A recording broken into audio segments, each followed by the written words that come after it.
Bom dia a todos, bem-vindos. Bom dia, Diele.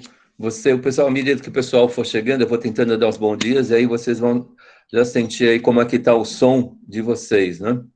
Então, bom dia, Nicole. Então, bem-vindos, né, para mais uma aula aí. A gente começa agora, esse começo é um pouco parecido em relação às outras aulas, então mesmo o pessoal que chegar um pouco depois não vai estar perdendo, né? E na necessidade a gente vai retomando o tempo todo sem problemas nenhum. Podem me interromper e eu não vou ficar bravo, não. Bem-vindos de novo, a aula está sendo gravada. Então, esse começo eu gosto de repetir, né? Nosso olhar para a realidade é sempre nevoado, então a gente sempre tem um olhar parcial das coisas, né? E se a gente, no coletivo, cada um traz um pedacinho, isso é a riqueza, né, do trabalho da humanidade, né? A gente tem a contribuição de cada um aí, a gente vai aprendendo, todo mundo vai aprendendo, e isso é muito bom. Então, hoje, tem aqui pessoal entrando. Andréia e Juliana, bom dia, bem-vindas. Então, tem um terceiro quiz, gente. Ele já está lá no Que Mágico. E hoje, para esse quiz, a resposta é individual, né? Se alguém aí conseguir ligar a tecla multimídia, pode ficar com uma orelha aqui na aula e vai respondendo lá. Fica à vontade. Mas, para todo mundo que responder hoje, isso eu vou utilizar como chamada. Então, podem responder durante ou depois. As respostas de hoje é como eu vou coletar as presenças de hoje. Tudo bem, gente? E depois vocês vão poder continuar respondendo, né? Quem não está assistindo aqui, for assistir a aula ao vivo, procura depois no Que Mágico e responda, por favor. O assistir a aula depois, gravada, é como eu também vou considerar aí a compensação de ausência para quem não está aqui. Então é isso. A parte operacional é por esse link que é permanente, né? A gente sempre vai estar interagindo por aqui. Está lá na primeira sessão do Que Mágico, clicou naquele link, próximo do horário da aula. Eu tenho tentado deixá-lo ativo, no mínimo com 15 minutos de antecedência, mas a gente vai se acertando aí. E hoje eu quis deixar em 15 minutos de antecedência, porque eu esqueci o carregador desse meu notebook, que é o hoster, que é o servidor desse meeting aqui. O carregador desse servidor, ele ficou lá na outra escola. Então, por isso que eu entrei em cima da hora. Mas se essa conexão cair, vocês vão ver aí pela lista, né, que estamos aí duas vezes, né? Michele e Marina chegaram, talvez eu tenha pulado algum nome. Bom dia para todo mundo de novo. Então, por esse link aqui, a gente vai interagindo aí por todo esse semestre. Se tiver alguma novidade, a gente comunica. Então, o contrato andragógico, a gente bateu o martelo na aula passada, tem aquelas 9 cláusulas, revejam aí nas aulas e a gente vai interagindo aí de forma que esse contrato, ele fique válido e funcione. Mas sempre vocês podem estar sugerindo modificações para que essas nossas interações aqui, nessa aula de gestão financeira, elas melhorem sempre. Bem-vinda para quem chegou agora. Olá. Então, hoje vai ser uma aula interativa. Eu vou estar fazendo perguntas e se vocês puderem abrir o microfone ou responder no chat, fica à vontade, não é? E aí a gente vai construindo aí um pedacinho da gestão financeira. Em termos de justificativa, eu vou dar três, né? Novamente, só para trabalhar aí a sardinha do meu lado, né? O que acontece? Se vocês forem uma psicopedagoga no futuro, né? Então vocês vão estar fazendo atendimentos individualizados, né? Ou dando consultoria para escolas, vocês serão um profissional que vão precisar ser gestor desse trabalho, o gestor financeiro desse trabalho. Muita gente quebra e depois não pode dar continuidade. Se eu for, como eu já ouvi aqui, sem denigrir ninguém, mas só... professor, por que eu estou aprendendo matemática se o meu objetivo é só ficar limpando o cocô de nenê, né? Isso eu vi aqui, por isso que eu estou repetindo. Né? Mas mesmo assim, nesse trabalho, essa pessoa vai receber um dinheirinho e esse dinheirinho ele precisa dar conta dessa vida dessa pessoa, não é? Então ela precisa aprender a gerir essa grana. E se a gente pensar aí um pouco alto, bom dia. Pensando um pouco alto aí, amanhã ou depois, a gente pode estar abrindo uma escola, pode estar abrindo uma escolinha, também vai precisar de gestão, seja individual, seja num grupo, ou seja no corporativo, no institucional, sempre vai precisar. Em outras culturas, começa muito cedo, começa na família, começa em casa. Na nossa cultura, está começando mais tarde. A gente já vê esses trabalhos no ensino médio, mas, infelizmente, ele está muito mais concentrado no ensino superior. E a gente vai dando conta aqui. Espero que eu possa estar contribuindo, né? Espero que vocês, ao final da aula de hoje, possam falar que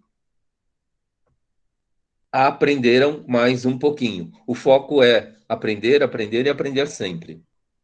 Então, vou começar com as perguntas. Então, essas perguntas são introdutórias. É o nosso preâmbulo. A primeira pergunta, vocês podem abrir o microfone ou responder no chat. Talvez a resposta mais importante agora seria o não, né? Se a pergunta é: conhecem a fábula da cigarra e da formiga? Então, se alguém falar não, Sim, né? Todo mundo conhece? sim, professor. Vocês já trabalharam Sim. nas aulas? Então, tem um ou não aqui. Tem dois não. Tudo bem. Então, se tivesse um não, já era o suficiente. Ok? Aí, para quem conhece, tem algum corajoso que consegue fazer, ou corajosa, consegue fazer um resumo dessa fábula? Sim, professor. Então, passa a palavra. Então, conta a história de dois animalzinhos, que é uma cigarra e uma formiga, e a cigarra sempre cantava, sempre tocava violão, enquanto a formiguinha, ela sempre trabalhava, pegava os alimentos, conservava dentro da sua casinha. Aí passou uma época, que nessa época era a época que não era aquela época de chuva, de tempos, né? Era época de seca, e aí a cigarra só cantava. E no final da história, quando chegou o tempo do inverno, que precisava a cigarra se alimentar, a formiguinha estava dentro da sua casinha descansando, com todo o seu alimento guardado, enquanto a cigarra estava passando frio e com muito fome. Aí a cigarra pegou e foi para a formiga e perguntou se ela podia ajudar ela, porque ela estava com muita fome. Aí ela perguntou: o que que você fez durante todo o verão? Aí ela falou: eu só cantava. Aí ela falou: pois nós não, nós só trabalhamos e guardamos nosso alimento, e agora então você dança. Eu acho que é mais ou menos assim essa história. Ok.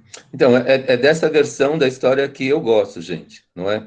Essa história, ela nasce na Europa, e lá nós temos aí um inverno rigoroso. Então, é muito comum, se vocês ouvirem aí, por exemplo, uma nevasca num país que tem neve no inverno, é um dia que a escola fecha. Ninguém sai para a rua, todo mundo fica em casa, todo mundo tem aí um kit de nevasca para que na situação, ele possa estar o dia inteiro em casa. Ele não vai poder sair de casa para ir para o supermercado ou para ir para o vizinho. Então, ele tem lá um kit de sobrevivência dentro de casa. Né? Isso é muito típico do inverno. E essa fábula ainda é do século retrasado. Né? Então, a gente tem aí uma cigarra que, durante o verão, vai trabalhando muito, e a cigarra só cantando.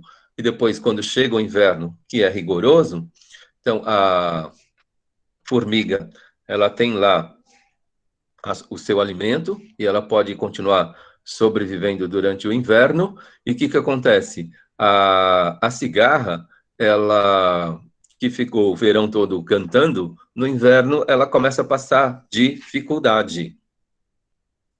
Tem uma versão que eu acho que ela é brasileira, que diz aí que a gente deve ser cigarra mesmo e ficar cantando o tempo todo, né? Deve estar ficando, se divertindo. Acho que tem um ponto de vista legal, mas eu acho que a vida não é só de cantoria, a vida também não é só de trabalho, então a gente precisa estar fazendo esse equilíbrio o tempo todo. Tá claro aí para vocês essa história? Quem colocou não aí, já pegou um pouquinho essa história, ou deu para entender a lógica dessa história, para quem não conhecia? Bom dia, professor. Eu coloquei que não, mas ela falando um pouco da história, eu lembrei que eu tive, acho que lá no. Bem lá no começo dos estudos, lá no ensino fundamental, eu acho que eu vi essa história. E aí ela falando, aí recordei, né? Legal. Então, tem isso também. Às vezes a gente não lembra na hora, e agora, como aconteceu, algumas pessoas relembram. Mas essa história ela é contada e recontada em desenho animado, né? Em histórias e quadrinhos. Depois a gente acaba vivendo isso, ok? Verdade. E Eu mesmo conheço essa história através do Pica-Pau. a do Pica-Pau? Ah, então, existem várias versões, né? Exatamente, tem a do Pica-Pau também, muito bem lembrado aí. Obrigado. Então, existem, essa história é contada e recontada, né? Então, a Brenda escreveu ela inteirinha aqui, para o pessoal estar se inteirando. Obrigado, Brenda. Aí, ó, eu quero fazer uma pergunta, pergunta 2, se que simbologia, que simbólicos que a gente tem nessa história. Então, vocês podem abrir o microfone e responderem aí, por favor. De repente, dos símbolos, de repente a formiga tem um símbolo, a cigarra tem um símbolo, o inverno tem um símbolo. Quais os simbólicos que vocês veem aí? Porque toda fábula, ela está falando um pouco da nossa realidade. Quem se arrisca aí? Fica à vontade. Agora é o melhor momento para errar. Fiquem à vontade. Passa a palavra.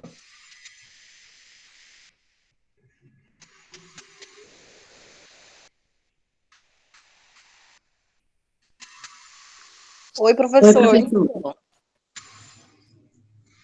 Angélica ou Jailda? Pode falar, Angélica. Tá bom, obrigada.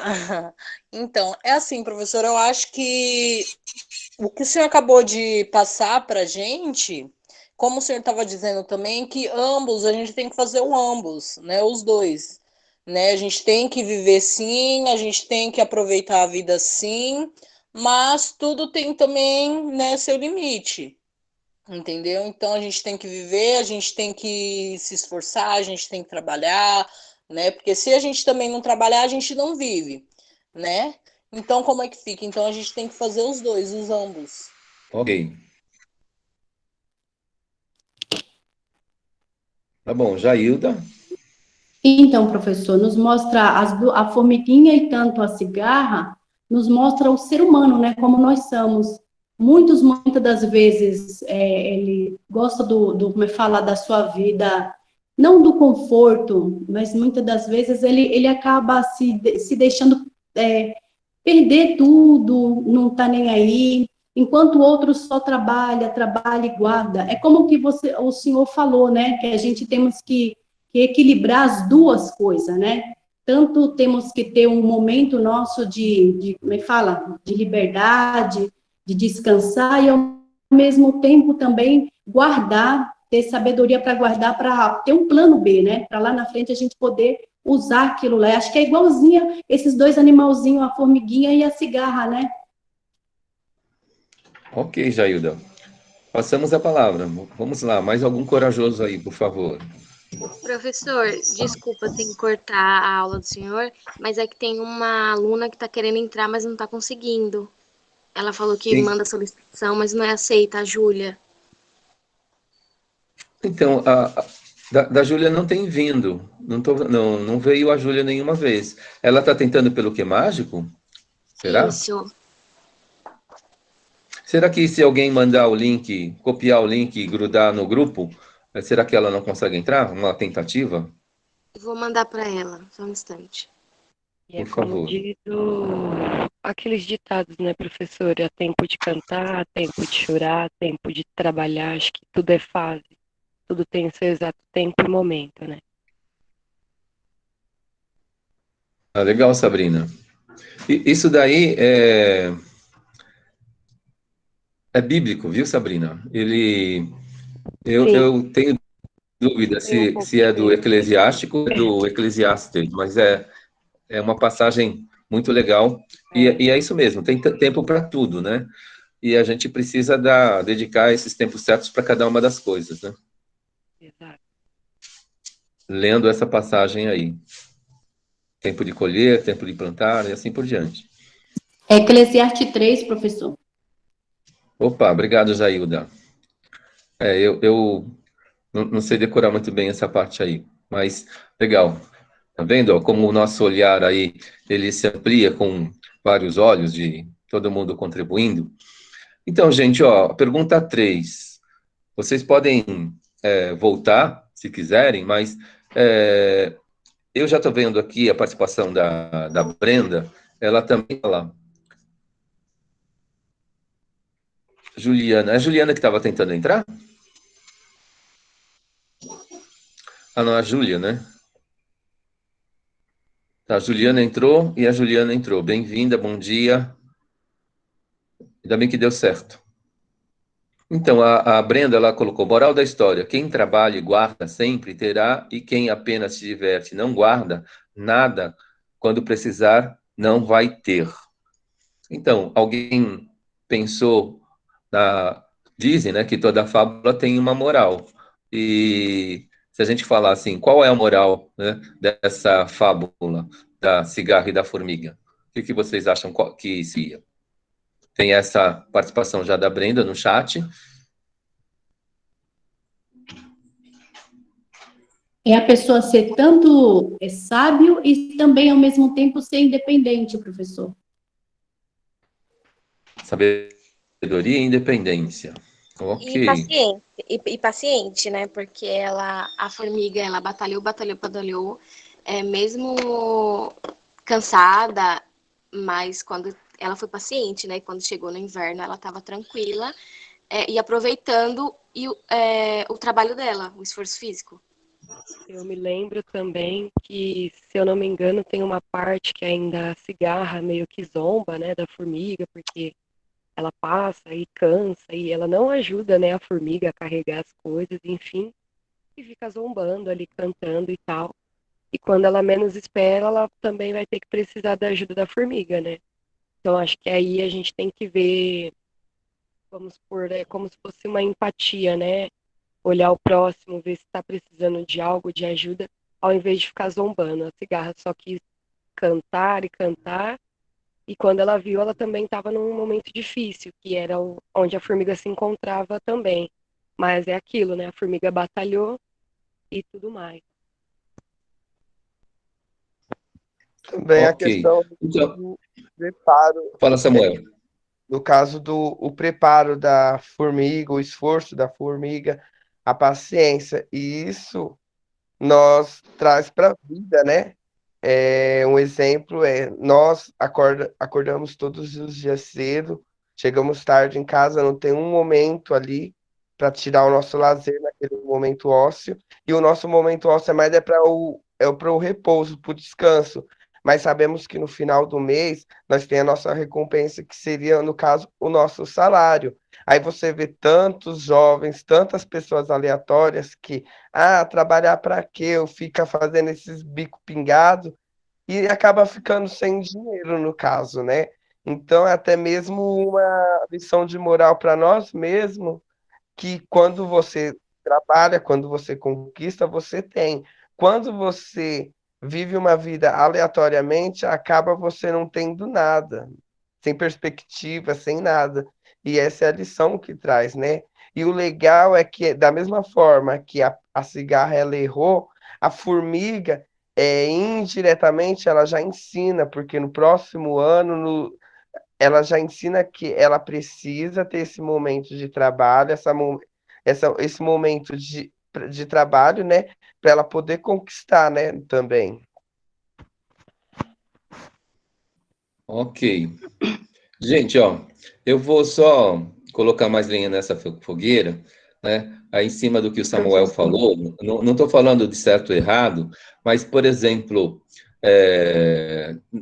nessa, nessa situação, a gente sai cedinho, a gente trabalha o dia todo, a gente volta, descansa, mas será que tem alguém aqui que, de repente, não usa o fone de ouvido para ficar ouvindo uma canção durante o trajeto ou mesmo durante o trabalho?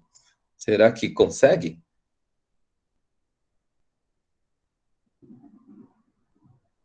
Passa a palavra. Acho que a Brenda levantou a mão também. Fala, Brenda. Essa fábula, ela explica, ela ensina, na verdade, os dois lados para a gente, né? Ela ensina que nem tudo é só diversão e nem tudo é só trabalho. A formiga, ela é uma trabalhadora, mas ela nunca se diverte. A cigarra, ela só se diverte e não trabalha. E no período de dificuldades, o que acontece? Ambas se encontram, uma com muita fartura e outra sem nada. Mas, pelo menos a fábula que eu conheço, a formiga, ela ajuda a cigarra e no outro verão, a formiga aprende que nem tudo é trabalho, porque ela aprende que tem um momento para trabalhar e um momento para se divertir. E a cigarra aprende a mesma coisa, que ela não pode ficar o verão inteiro só se divertindo, que ela precisa sim se divertir, mas que ela também precisa ter um momento de trabalho. Então, aí tem uma troca de conhecimento entre elas.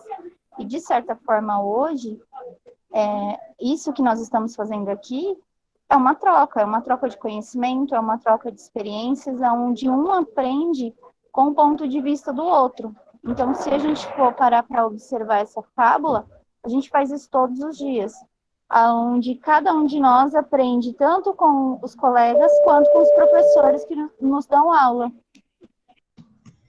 Eu aprendo com vocês também. Obrigado, Brenda. É isso aí, gente. Ó, gente, eu não fiz a estatística aqui, mas eu acho que muita gente, seja qual versão foi, mesmo que seja do Pica-Pau, né? Existem muitas versões, né? Essas histórias são contadas e recontadas. Agora, eu estou preocupado agora com o simbólico do inverno. Se a gente fosse fazer uma analogia, para nós, o inverno simbolizaria o que exatamente na fábula? Os dias de dificuldade, né? A dificuldade. Alguém tem alguma outra versão? Aí, no caso, colidiu duas falas, eu ouvi dificuldade, acho que não ouvi a outra participação. Foi a mesma coisa, Pro. Ah, tá. São os tempos difíceis, né, professor, que a gente pode, né, acontecer na vida, né? E sem o preparo, se você não está preparado, aí você vai ter consequências, porque você parou e não se preparou. Eu lembro aqui a história, quando eu era ainda pequena, eu estudava e desobedeci a minha mãe, parei meus estudos, depois já adulta, e depois eu me casei, tive filhos e ficou muito mais difícil para mim voltar aos estudos. Enfim, aí eu terminei o ensino médio, né, no ensino muito fraco, e hoje eu estou tentando aqui na faculdade, tentando recuperar, né, aquilo que eu não perdi, né, mas eu tenho já 51 anos e eu acredito ainda.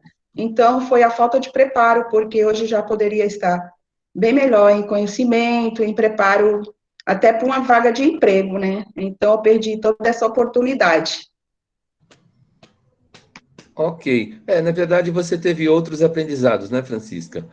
E assim, vocês usaram a palavra dificuldade, vocês usaram aqui no chat a palavra problemas, né? Então, o inverno, ele tem realmente esse viés, é por esse lado. Agora, nós vamos trabalhar amanhã ou depois com as crianças também, ou com os nossos filhos, ou com alguém, pode ser numa aula dessa, por exemplo, e o significado do inverno, eu acho que ele precisa ficar, acho que mais claro na vida dos brasileirinhos, né? Porque nós, brasileiros, sabemos o que é inverno, mas às vezes o inverno, para algumas pessoas, ele não tem esse simbólico do problema, ele não tem esse simbólico da dificuldade.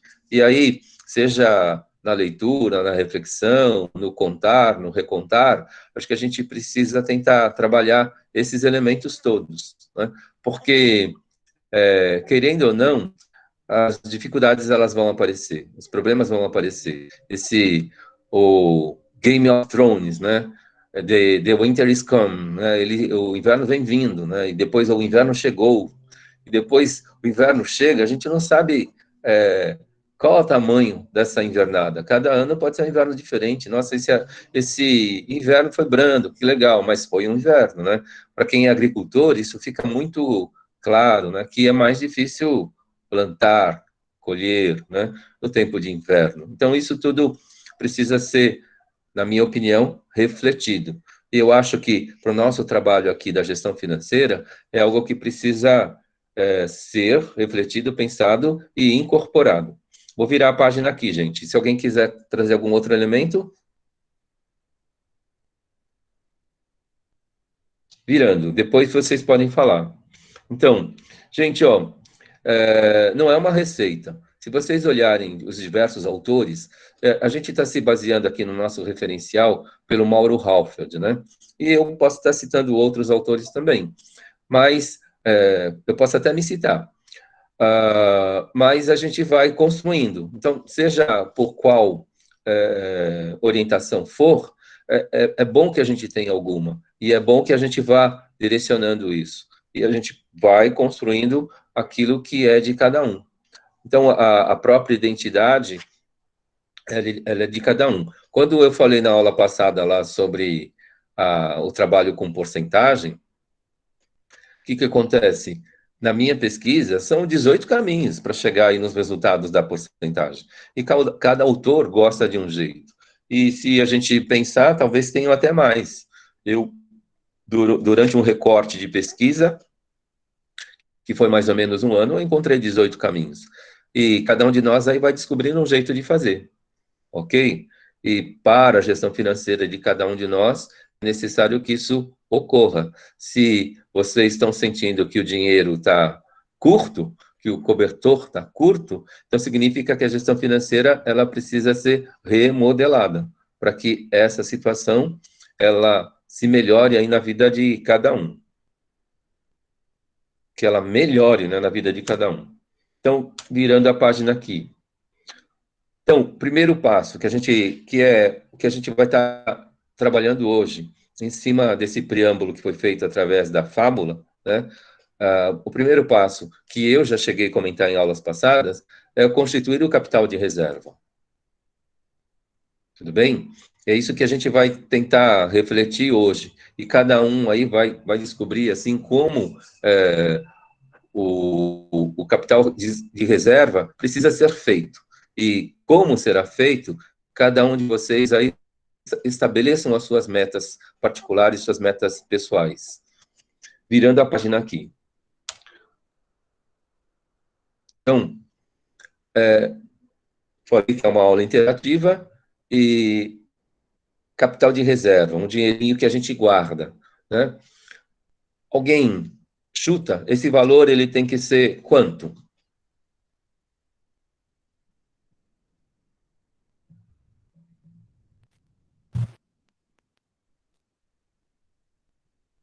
Passa a palavra.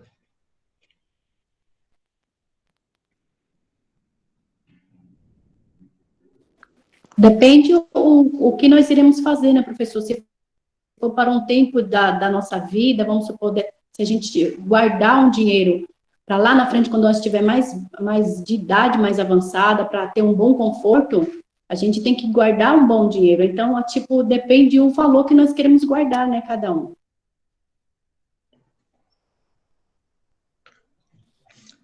Mas aí, você está falando da idade avançada, Jailda, lá na frente, e aí o que, que você acha que deveria ser o valor? Aí a Samira colocou aqui 30%. Estou imaginando aí que seja. Não, tem outros números que apareceram aqui, eu perdi o chat. Às vezes eu perco o chat. 10% do que você ganha, R$ 200, aí é um valor fixo, o que eu puder guardar na hora, 10%, 15%. Acho que esses percentuais que estão aparecendo aí, 30, 10, 15, referente aí ao salário. Jailda, quer complementar o que Eu você estou falando, eu falou? estava entendendo ao contrário, eu estava entendendo o valor total que nós deveríamos reservar para um determinado situação que nós poderíamos usar esse dinheiro, né? Então, eu gosto desse raciocínio, Jailda, pensar no valor total. Então, eu Eu acho que gosto para desse. uma boa velhice, nos casos, você tem que ter uma quantia, mas eu não sei, professor, de dizer a quantidade, porque nem todo mundo tem condição de guardar, mas para uma boa reserva, para você chegar numa boa velhice, ter um bom conforto, você tem que ter um capital mais ou menos de uns 300 mil, 400 mil. É Legal, o você modo de eu colocou. pensar, né? Não sei se está certo ou errado. Aí você está falando em 3.000, 400 mil para a velhice, tudo bem? Então, Isso. legal, é uma outra forma de pensar que eu acho que a gente precisa construir, que é onde eu acho que a gente deve estar tentando estabelecer metas. A gente pode discutir isso aqui, como eu falei, assim, existem diversos autores, existem diversas formas de ver, e a gente está tentando trabalhar uma orientação aqui por vocês, para vocês. Então, eu vou colocar aqui várias hipóteses, né? Então, a primeira hipótese do capital de reserva é a questão da média de desemprego. Então, se o mercado fala assim, que hoje o brasileiro fica em média desempregado 6 meses, ok? Então, se o meu salário ele é de R$ 1.000, o meu capital de reserva ele precisa ser de R$ 6.000 para essa situação de desemprego, ok? É uma. Repete, por favor, professor. Então, um dos critérios, a média de desemprego no nosso contexto. Na hipótese, Francisca, é assim: se os brasileiros, em média, ficam desempregados 6 meses, né, na minha história, essa é a minha média. Então, eu tenho 3 períodos de desemprego de 6 meses. Mas eu sou um cara de 6,4, né? Então, cada época da vida das pessoas, a média de desemprego, ela altera. Se a gente pensar no desemprego, então eu preciso ter um capital de reserva de 6 meses.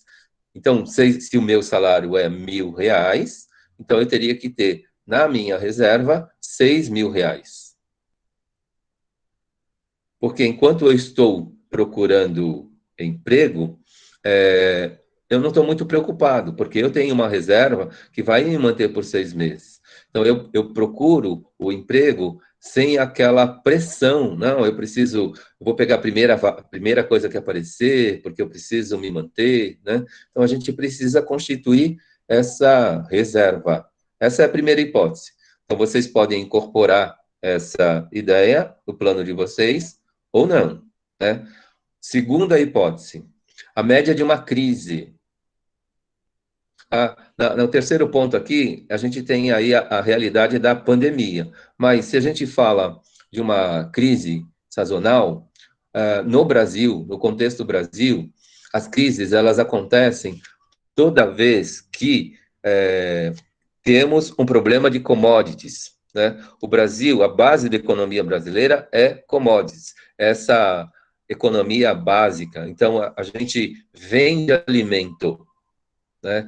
E se de repente a China ela parar de comprar soja do Brasil, o Brasil vai sofrer por essa não compra, porque a nossa economia ela gira em cima das commodities que a gente vende. Então, a gente vende soja, a gente vende milho, a gente vende trigo, não é? A gente vende matéria-prima, né? Ferro, vende alumínio. Então, dessa matéria-prima que a gente coloca para o mundo, então, se a gente descobre lá, a primeira vez que eu vi assim, a Malásia, lá do outro lado dos tigres asiáticos, ela derrubou a economia do mundo, é porque as commodities, no nosso caso, né, Brasil, se as commodities elas deixam de ser adquiridas, vocês podem sentir assim que uma crise vai começar. Então, essa crise, ela pode ser de 1 ano, 2 anos. Se a gente pensar nessa crise de 2 anos, então a gente precisa de um capital de reserva de 2 anos. Então, se o meu salário é R$ 1.000 por mês, então eu preciso de um capital de reserva de R$ 24.000. Essa é a segunda hipótese. Tudo bem? Se não tiver claro, perguntem. Eu não tenho problema nenhum de ficar repetindo. Repete, Se a gente falar agora... professor, o segundo, a média da crise. Então, para a realidade do Brasil, toda vez que a gente tem um problema de venda de commodities, aí a crise ela vai começar a aparecer, né? A nossa economia, ela, em geral, parece que está caindo pouco na média nacional, é porque o Brasil continua exportando soja, continua exportando sementes, né? Continua exportando grãos. E a gente poderia estar muito pior se essas coisas não estivessem acontecendo. Então, a crise, na realidade, do Brasil, é por essa situação. E essa crise, ela tem, assim, mais ou menos 2 anos. A gente pode sentir alguns agricultores reclamando que não chove há 24 meses, então a safra desse ano ela vai ficar prejudicada e a gente vai vender menos. E esses são sinais de uma crise que vai se abastecer, vai nos abater por efeito cascata por mais ou menos 2 anos. E se a gente pensar que essa crise vai nos abater por mais ou menos 2 anos, o nosso capital de reserva deve ser em torno de, se eu ganho R$ 1.000 por mês, mais ou menos R$ 24.000. Eu entendi a tua pergunta. O teu microfone, Sabrina, ele fica um pouco picotado. Espero que eu tenha entendido, espero que eu tenha respondido. Se eu não respondi, é só perguntar. Não, respondeu, tá certo agora eu entendi melhor. Obrigada. Professor, nos casos desses R$ 24.000 que eu irei, vamos supor, nesses R$ 24.000 que irei guardar, se eu ganho R$ 1.000 por mês, uma pessoa que ganha R$ 1.000 por mês, vamos supor que lá na frente ela vai passar essa crise, quanto por cento ela tem que guardar desses R$ 1.000? Então, quando eu falo nesses valores, Jailda, boa pergunta, é assim, o capital de reserva, na primeira hipótese, ele tem que ser a meta. Então, hoje eu, Chizu, se eu pensar na primeira proposta, então, se o meu salário é R$ 1.000, então eu estaria um pouco mais tranquilo se eu tivesse, entre aspas, né, 6.000 na poupança. Não vamos... Tudo bem? E em relação a, vamos supor, tivesse uma crise, que é o que a gente está vivendo também, mais ou menos, né? Que é a pandemia, que seria o terceiro ponto. Então, se eu tivesse hoje R$ 24.000 e o meu salário fosse de 1.000, então eu poderia estar passando por essa crise por um certo conforto, né? Porque a gente vai buscando aí as ações para que a nossa reserva não seja comprometida, mas a gente vai passar por essa crise um pouco mais confortável, né? Por 2 anos. Entendi, professor. Agora, se a gente pensar na pandemia, gente, a pandemia, numa perspectiva pessimista, ela está abatendo a economia de cada brasileirinho aí por 36 meses. Não é? A vacina, ela vai chegar para metade do Brasil, assim, numa conta realista, até 31 de dezembro desse ano. E depois a gente vai, do ano que vem, abastecendo a necessidade de 80% da população brasileira.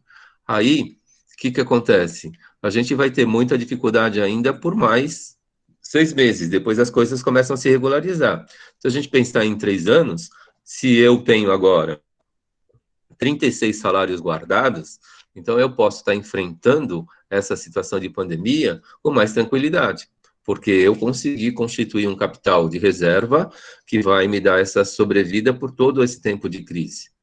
Né? Quem falava lá na frente, vai passar rápido, no caso da pandemia global, não passa rápido, né? Diele, pergunta. Professor, mais um caso.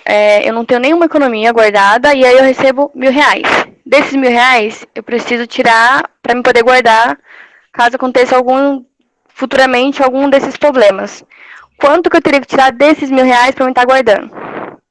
Para chegar uma época dessa e eu ter esse valor mais ou menos numa conta. Então, aí, esses valores, vamos supor que a tua meta seja a meta 1. Que você tenha, num certo período, 6 salários guardados. Então, você precisa estar fazendo uma conta agora do sacrifício que você precisa fazer, seja ele de 5%, 10%, 15%, né?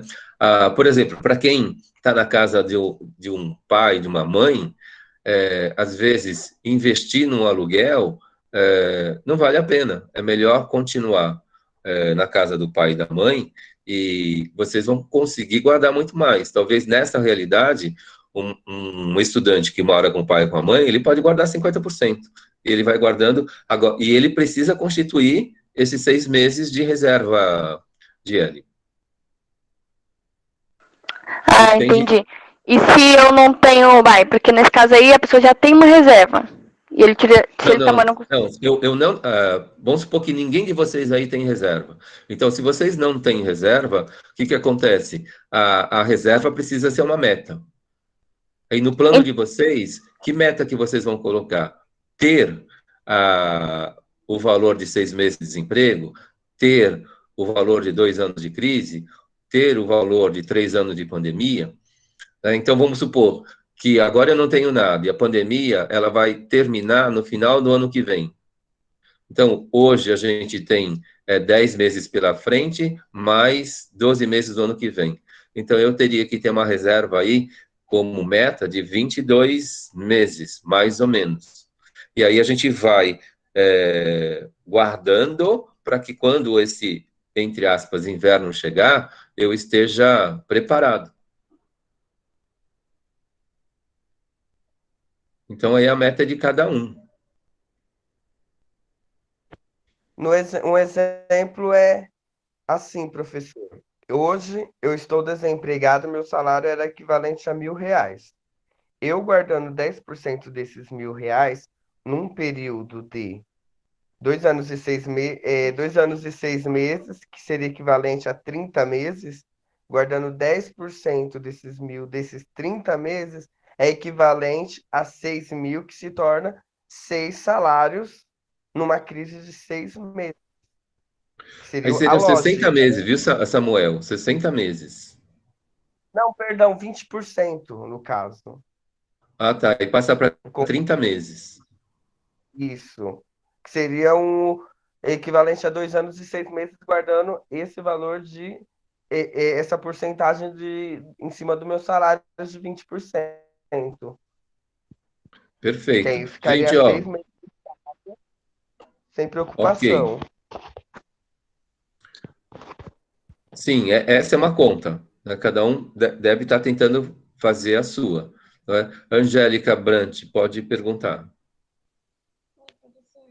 Deixa eu perguntar, investir também é uma forma de guardar dinheiro, né? Lá pra frente. Isso, perfeito. Se esse capital de reserva, de preferência que esteja investido. Né? Quando a gente fala em poupança, essa poupança, no Brasil, ela recebe a conotação da caderneta de poupança, mas no mundo todo, fora do Brasil, poupança é um investimento que você faz, né? E hoje a gente sabe que a caderneta de poupança, ela não é o melhor dos investimentos, mas é melhor do que deixar o dinheiro parado. Mas a gente deve estar buscando aí alternativas de investimento que remunerem um pouco mais que a poupança. A poupança, ela passa a ser referência. Hoje, por que a poupança não é a caderneta de poupança ela não é um investimento bom, porque ela não recupera a inflação. Se ela recuperasse a inflação, então a gente teria lá esse dinheiro preservado. Mas ao final de um período, de um ano, por exemplo, se a inflação é de 4%, a poupança ela não recupera esses 4%, por exemplo. Eu comecei a investir, acho que vai fazer um ano, através de 2 coisas. Então, à medida que a gente tem um capital de reserva, vamos supor que um capital de R$ 200, a gente já pode estar colocando em fundos, não é? Então, aí, por exemplo, se eu tiver R$ 400, eu posso colocar em 2 fundos. E o diversificar é importante, porque é aquela história lá do tombo do investimento. Se a gente pensa que a gente tem 10 ovos numa cesta só, 10 ovos numa cesta só, se eu levo um tombo, a chance de quebrar os 10 ovos é muito grande, né? Então, a gente se dá mal. Mas se cada ovo é um tipo de investimento e ele está em cestas diferentes e eu tomo um tombo numa cesta, eu posso perder um ovo e os outros 9 eu não perco. Em termos de orientação financeira, o pessoal fala de uma carteira aí de mais ou menos 10 tipos de investimento, né? Mas para quem está começando, pode pensar em um fundo DI, num fundo imobiliário, um fundo de ações, na poupança também, que é mais reservado, e a gente pode ter aí 4 cestas, 5 cestas, e a gente precisa estar sempre o quê?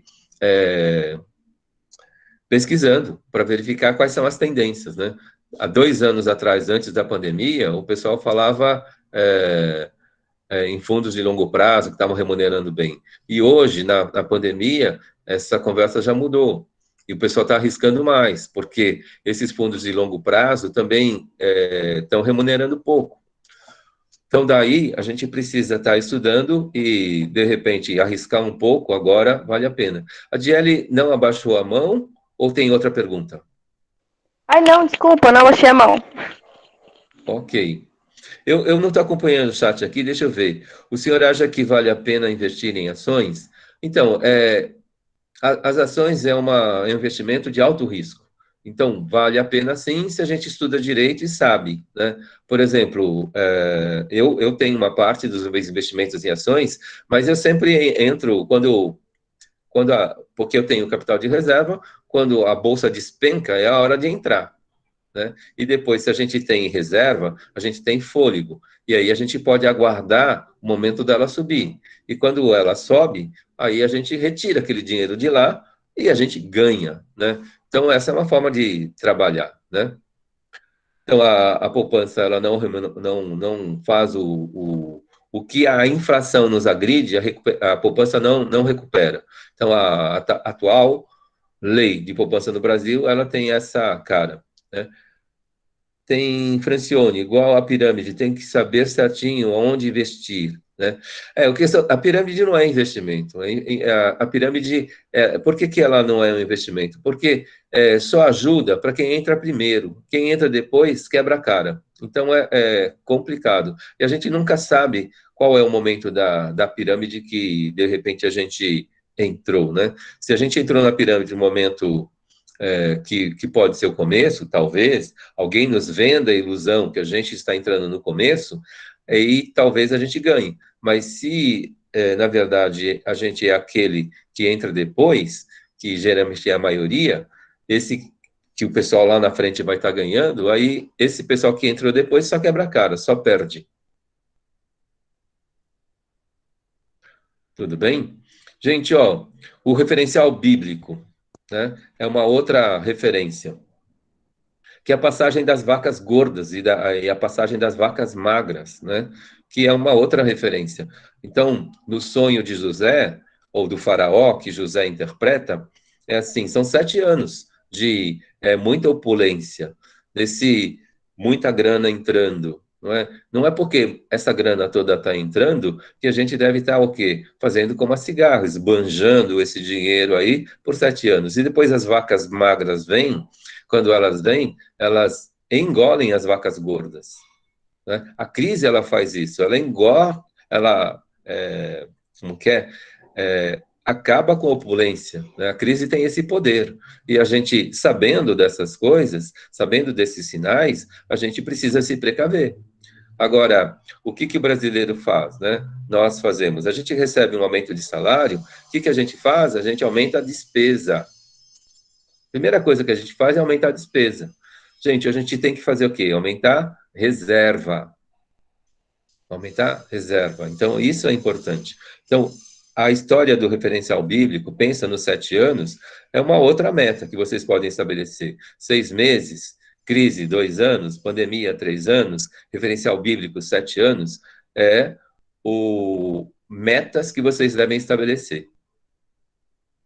E na situação 5, né, para a fase chamada aposentadoria, que é mais ou menos o que a Jaida colocou, que é a história da velhice. Lá na frente, quando a gente tiver aposentado, né, que valor que eu tenho que ter guardado, né? Aí eu vou colocar a resposta do Mauro Halfeld, que é o nosso referencial teórico. Então, Jaildo, o Bitcoin também eu acho que é muito arriscado. É um mercado muito novo, talvez para quem esteja entrando na frente também seja bom, mas eu, por ser eu tenho um perfil mais conservador, eu agora não aconselharia o Bitcoin para vocês. Ah, tá, professor. Ok? O Tesouro Direto é investimento, letras do Tesouro Nacional também é investimento. Esses investimentos, assim, no Tesouro Nacional, são investimentos para longo prazo, né? Então, é um capital que a gente pode, entre aspas, comprometer, que a gente só vai resgatar daqui 2 anos, 3 anos, 4 anos, 5 anos. Então, quanto maior o prazo, maior a remuneração. E a gente precisa pensar nisso, gente. Precisa pensar a longo prazo. Aí, na resposta do Mauro Halfeld, o que acontece? Ele coloca, assim, uma receita que é um jovem de 20 anos. Se vocês comprarem lá o livro Seu Dinheiro, ou pegarem lá na biblioteca da faculdade o Seu Dinheiro, do Mauro Halfeld, ele sugere que um jovem de 20 anos que começa a trabalhar, ele comece a guardar R$ 200 por mês. R$ 200 por mês. E aí ele usa o referencial da poupança, que não é o melhor, não é? Então, e ele usa a perspectiva da aposentadoria do homem, parar de trabalhar aos 65 anos de idade. Então, esse jovem de 20 anos de idade, com 45 anos de trabalho, ele se aposenta, a meta, ele com R$ 200 por mês, ele vai chegar aos 65 anos com R$ 1 milhão na poupança. R$ 1 milhão na poupança. Gente, ó, o que significa isso? R$ 1 milhão na poupança, se não tivesse a correção monetária, a poupança ela remunera 0,5%. E 0,5% é um rendimento de R$ 5 mil ao mês. Então, imaginem essa perspectiva para vocês. Então, vocês vão chegar na idade de aposentadoria com R$ 1 milhão na poupança. Não estou falando que é o melhor investimento, só estou usando a poupança como referencial de cálculo. Então, nessa quinta hipótese aí do Mauro Halfeld, eu consegui guardar e tenho, na minha idade de aposentadoria, 65 anos, R$ 1 milhão na poupança, então eu vou ter R$ 5 mil de rendimento ao mês.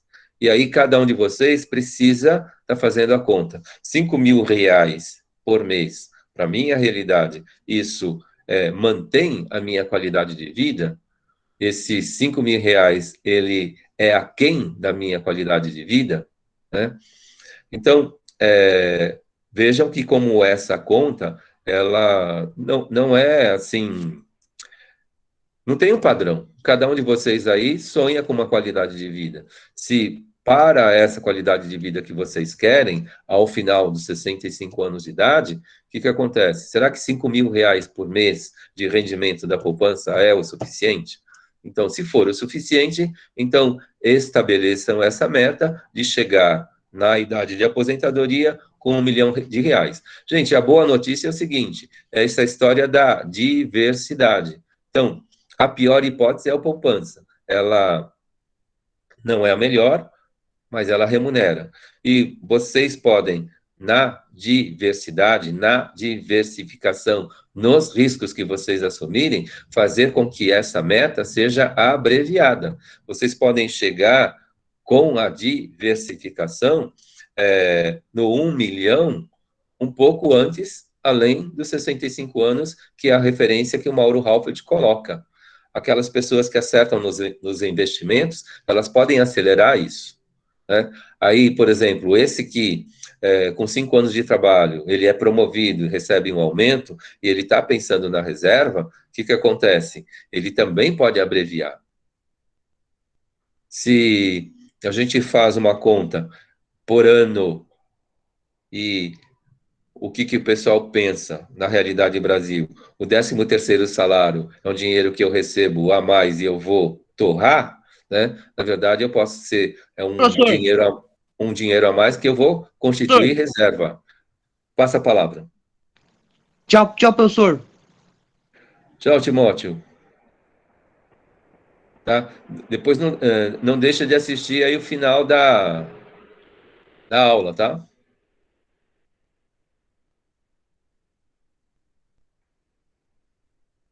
Tá claro essa parte da aposentadoria, gente?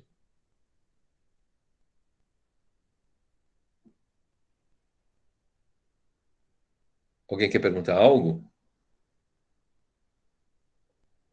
Não entendi muito bem o que é a poupança. Então, poupança no resto do mundo é um dinheiro que a gente guarda. A gente poupa, a gente guarda. Aqui a poupança ficou associada à caderneta de poupança. E pela legislação Brasil, a poupança, ela remunera 6% ao ano, que é mais ou menos 0,5% ao mês, né? Numa conta de grosso modo, é isso que acontece. 6% ao ano, 0,5% ao mês. Isso não faz com que o dinheiro que a inflação morde seja recuperado. Aí, qualquer dinheiro que a gente guarda, a gente está poupando. E esse dinheiro que a gente guarda não é para ficar debaixo do colchão. Esse dinheiro que a gente guarda, ele precisa estar investido em algum lugar. Na pior das hipóteses, na caderneta de poupança. Mas existem outros investimentos que a gente precisa pesquisar e estar investindo. Eu vou virar a página, vocês podem continuar perguntando. Uma definição, capital de reserva. Então, é um valor monetário constituído para emergências. Então, na situação aí das emergências que a gente citou, desemprego, 6 meses na média, né? Vocês podem ver na categoria de vocês, onde vocês trabalham, se todo mundo aqui é professor, um professor ele fica desempregado mais ou menos quanto tempo, né? Aí vai ser, de repente, no critério da emergência do desemprego. Mas a crise pode ser um outro critério. Então, emergências. Então, o valor constituído, na pior das hipóteses, né, para emergências. Agora, na verdade, a gente precisa estar constituindo reserva para essa fase da velhice que a Jailda falou, que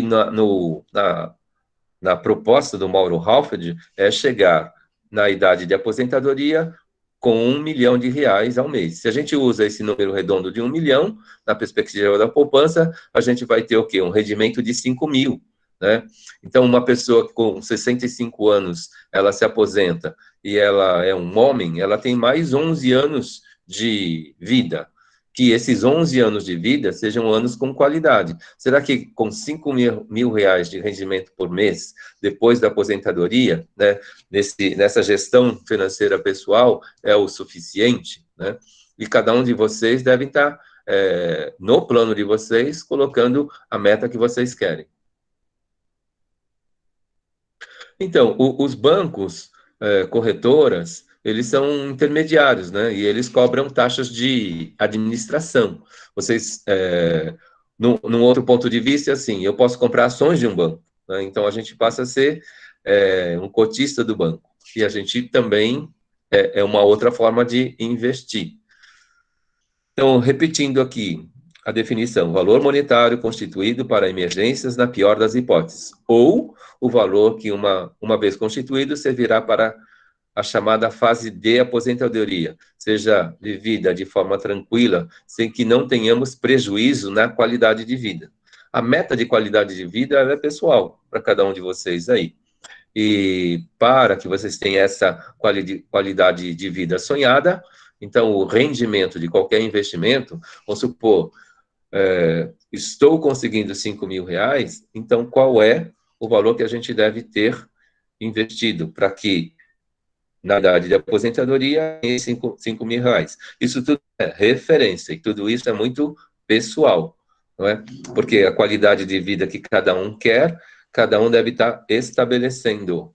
Angélica, pode perguntar. Professor, que nem no meu caso, um exemplo, tá? Eu ganho 1.470. Eu quero guardar, vamos, por exemplo, 50%, metade, seria 735. Se eu pegar esse valor de 735, né, guardar esse valor durante um ano, daria o valor de 8.820. Seria mais ou menos isso? Isso, e esses 8.800 e pouco, arredondando a conta aí, ela te constitui um capital de reserva de mais ou menos, o quê? 8 meses de trabalho. Seria 12 mais meses. ou menos de 8 meses de desemprego. Sim, entendi. Então é mais ou menos isso. Eu só precisava ver se era isso mesmo o cálculo que eu estava encaminhando. Tá. Agora, vamos tentar trabalhar para que, por exemplo, na vida profissional de cada um de vocês, não tenham essas crises. E lá na frente, vocês vão se aposentar. Quando chegar a essa idade, que vocês tenham um capital de reserva que mantenha a qualidade de vida de vocês. Tem uma situação que, infelizmente para vocês, é assim: a gente não pode mais contar com a aposentadoria pública pelas regras que lá estão. Então, se uma pessoa que hoje recebe uma aposentadoria pública, seja lá de 2 mil reais, e ela quer uma qualidade de vida de 5 mil reais, então ela precisa ter uma reserva que vai complementar 3 mil, não é? Então, ela se aposenta com 2 mil reais por mês, e ela vai receber da aposentadoria pública 2 mil reais por mês, mas ela quer uma qualidade de vida de 5 mil reais. Aí, a reserva que ela tem que constituir no final desse período é remunerar esses 3 mil reais para complementar os 5 mil reais que ela quer. 2 mil que ela ganha da aposentadoria pública, mais 3 mil da reserva que ela fez. E aí a qualidade de vida que ela estabeleceu não cai. Agora, para a tristeza de vocês, acho que da aposentadoria pública, vocês não podem contar mais com ela. Se ela vier, é um ganho. Mas do jeito que a legislação está, ela pode não acontecer nunca na vida de vocês, infelizmente. Vou virar a página, gente. Está acabando. Professor, quer fazer uma pergunta? Pois não. Eu de novo. Nos casos de uma dona de casa, né, e dentro desta casa só tem um provedor. E como que ela poderá fazer para fazer uma reserva, sendo que ela não trabalha? Então, ela precisa ter alguma fonte de renda, de um jeito ou de outro, Jailda, né? Mesmo que seja Sim. uma mesada, não é? Eu não vou dar o melhor exemplo, mas é um exemplo que foi colocado num Globo Repórter, né? Que é aquela diarista que ela tinha 200 reais por mês. E com 200 reais por mês, ela conseguiu fazer reserva, por incrível que pareça, né? E isso não é o valor que a gente ganha que, de repente, vai estar nos impedindo de constituir reserva. Na verdade, é o controle para os gastos, né? Aí, no caso, eu não sei se eu conseguiria fazer o que ela fez, né? Mas ela tinha o valor da diária e depois ela ia atrás de outros bicos. E no caso dela, tudo que era bico era para reserva. Sim. Então, ela conseguia mais uma diária, esse dinheiro ela não gastava mais, ela colocava na reserva, não é? Então, ela falava assim, eu vou viver com esses 200 reais por mês. Ela colocou isso na vida dela.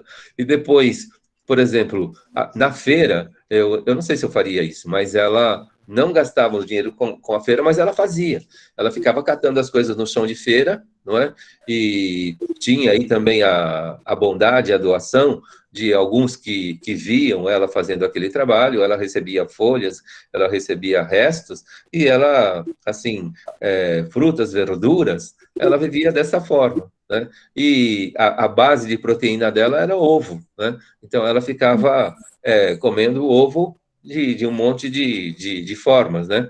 E isso fez com que ela conseguisse constituir reserva, que ela conseguisse ter a casinha dela e colocar a filha na faculdade. Nossa, professor. É muito bom, professor. Obrigado, viu? Professor, Fala, Vinícius.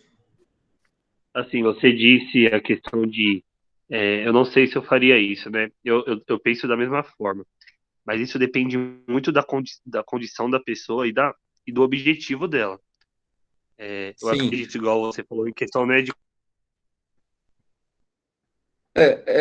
a precisão, casa dela, né, de ou conseguir a a casa hora da dela, dificuldade é de que uma vai melhor mostrar vida como a para a gente filha é, dela. né, Vinícius? É. Isso, A exatamente. precisão, ela pode colocar a gente na parede e de repente a gente faz, né? É porque muitas vezes a gente pode achar que é mesquinhagem da pessoa, como falam, mão de vaca, não sei o quê. Sim, mas aí a gente precisa ter muito claro, né, Quem como sabe, quem passa, entende a condição acontecendo ali. sim. A Brenda colocou aqui, estabelecer metas para atingir o objetivo. Isso, então, eu coloquei várias pistas de metas aí para vocês, para o plano de vocês, né? Para esse plano da gestão financeira da vida de vocês. Ela pode ser pessoal e ela pode ser para algum negócio que vocês tenham, ou para sei lá, se ao final de um período eu quero ser um psicopedagogo, por exemplo, vou montar o meu consultório, vou atender pessoas, vou dar consultoria. Então, tudo isso precisa ser gerido financeiramente também. E a gente estabelece essa meta e vai atrás desse objetivo. Se a gente não tem esses parâmetros, né, pelo menos o que mostrou aqui no início da interação, vocês colocaram várias hipóteses, não é? E aí, eu gosto dessa resposta, que a gente vê um valor que a gente constitui reserva para um certo período. E vou colocar a visão otimista e que a gente só vai precisar dessa reserva na aposentadoria. Gente, ó, a última interação. Vocês podem estar comentando aí a avaliação da aula de hoje. Publicamente, vocês podem falar assim, esse japonês me enrolou, eu acho que estava esperando mais na aula de hoje, nesse assunto, ou foi bom para vocês. Por favor, passa a palavra. Foi muito bom, professor.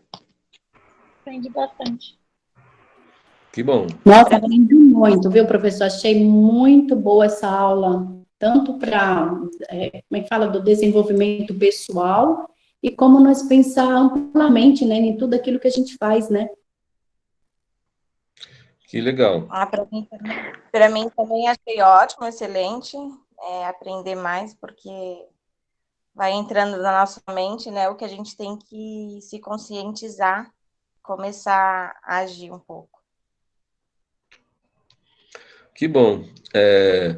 Ótimo proveito, grande proveito, ótima aula. Um pouco perdida sobre conteúdos. Então, mas hoje o conteúdo foi capital de reserva, tá, Sabrina? Professor, licença, bom dia.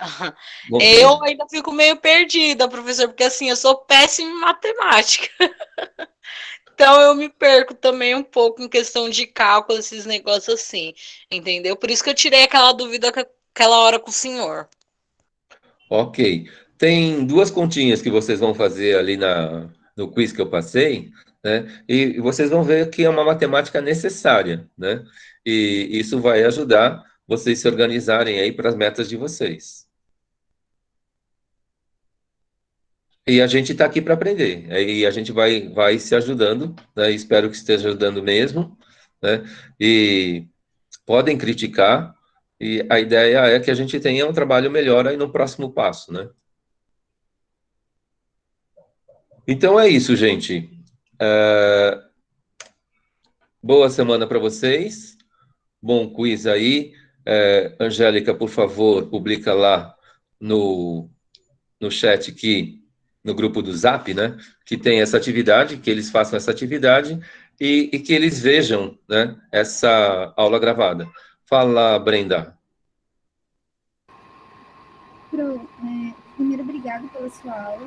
A gestão financeira não é só cálculos e números, é questão de conhecimento também. A gente está conhecendo um ponto de vista que eu acho que a gente não tinha antes, era olhar financeiramente para onde a gente está e aonde a gente pretende chegar. Independente se vai ser um gestor de uma escola ou não, a parte financeira influencia na nossa vida profissional e pessoal também. Afeta o tempo todo. Sim. E essa parte é muito bom. Eu vi também que você colocou um conteúdo de um curso seu que eu participei, que foi muito bom para mim. Foi o Life Sim. Foi sensacional. E só queria pedir licença se eu posso dar um recado para o pessoal. Por favor. Pessoal, olhem o portal de vocês. Eu sei que a Angélica já mandou no grupo da sala, mas tem algumas pessoas que têm aula de sexta-feira com a professora Andréia Malfi. E não tem ninguém entrando, então dá uma olhadinha no quadro de horário de vocês e vejam se vocês não têm aula de sexta-feira, porque alguns alunos têm, tá bom? Obrigada, professor. De nada. Estou interrompendo a gravação, gente.